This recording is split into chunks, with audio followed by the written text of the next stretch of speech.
Hai semua, live di sini ya. Hari ini saya berada di Wan Utama Over Concourse, di mana di belakang saya ni tidak lain dan dia bukan, kita ada ya Bermas Roadshow, di mana kita ada paparan untuk 3 jenama, iaitu Mazda, Xpeng dan juga Kia.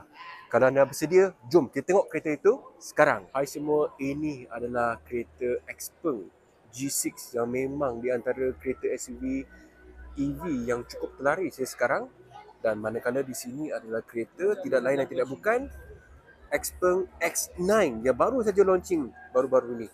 Ini adalah kereta MPV yang memang cukup mewah ya, dengan 4 seat di mana adanya massage feature 21 inci TV.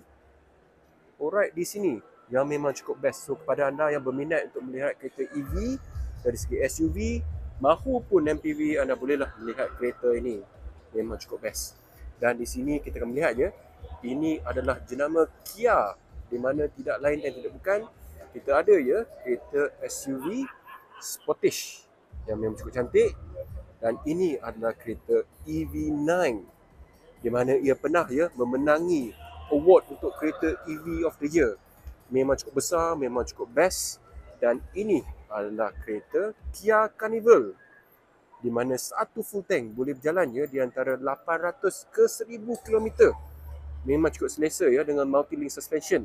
So anda nak memiliki ya sebuah kereta Kia, anda boleh melihat ya kereta-kereta yang ada di Wan Utama ni. Dan sekarang kita pergi pada tumpuan kita, di mana Mazda. Ini adalah kereta Mazda 3 Limited Edition MS, di mana memang cukup best Mazda Sport ni. Dan di belakang adalah kereta Mazda MX-5 yang baru saja launching di sini.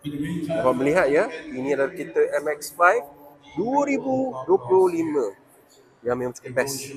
Dan ini adalah kereta Mazda MX-5 35th Anniversary Limited Edition, di mana akan ada ya di sini tertulis nombor kereta anda. Memang cukup best kereta ni. So kepada anda yang ingin ya memiliki sebuah kereta sport yang cantik, anda bolehlah melihat kereta ni. Dan di sini kita pun ada ya kereta ZX5 Limited Edition MS Sport. So ini adalah kereta yang ada di roadshow ni sekarang. So kepada anda yang ingin melihat sendiri kereta-kereta yang ada di Bermas daripada Mazda, Xpeng dan juga Kia, anda bolehlah datang ke Wan Utama daripada hari ini hinggalah ke hari Ahad. Alright, take care dan kita jumpa anda di video akan datang.